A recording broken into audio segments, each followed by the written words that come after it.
In Northern California, Copco Lake is an oasis nestled among the parched hills of a high desert. I couldn't ask for a better place in the world to retire than here.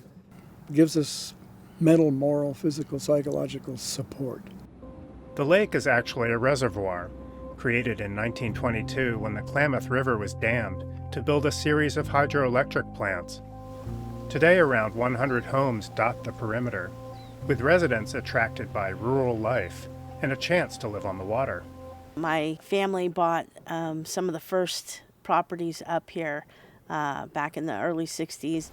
The big thing for us was to be able to take the aluminum boat out and come down to the store and get an ice cream and fish out here and catch perch all day.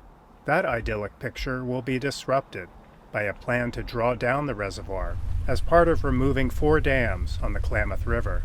Faced with costly environmental upgrades, the dam's owner, Pacific Corp, decided that removal was the best option.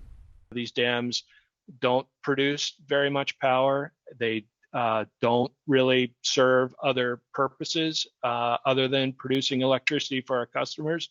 And there was a way to remove them in a way that ensured a good outcome for our customers. Removal of the dams will release an estimated 45 billion gallons of water, leaving dry land and a free-flowing Klamath to restore a healthy habitat for salmon and other species. But not everyone believes that is a good idea. In a 2010 non-binding referendum in Siskiyou County, where 3 of the dams are located, 80% of people voted against their removal. Here we are, situation of drought and forecasted more drought ahead of us, and yet we're eliminating water sources. That's what doesn't make any sense. Doesn't make any sense. Richard Marshall leads the nonprofit group that put the measure on the ballot. He argues that other causes, like overfishing in the ocean and at the mouth of the Klamath, may be causing the decline of salmon. And he holds the controversial view that natural barriers once kept salmon from ever traveling this far up the Klamath. We're a small group of people trying to overcome massive amounts of money that are being spent in order to remove the dams. The unhealthy conditions on the lake are easy to spot. Each summer as the water heats up, toxic algae blooms.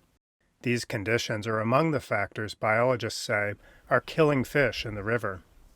Health officials warn that the water is dangerous for humans, too. Still, opposition to the dam's removal is strong here at the lake, where residents fear what they may lose.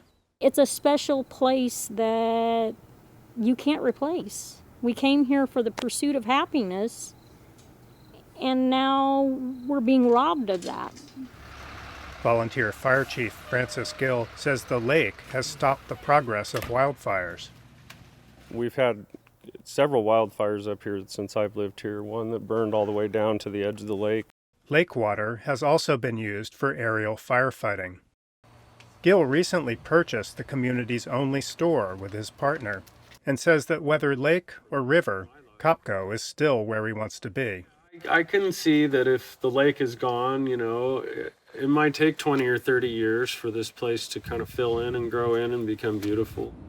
Engineers, biologists, and seed collectors are already preparing to restore the nearly 900 hectares of land that will be uncovered when Klamath reservoirs are drawn down.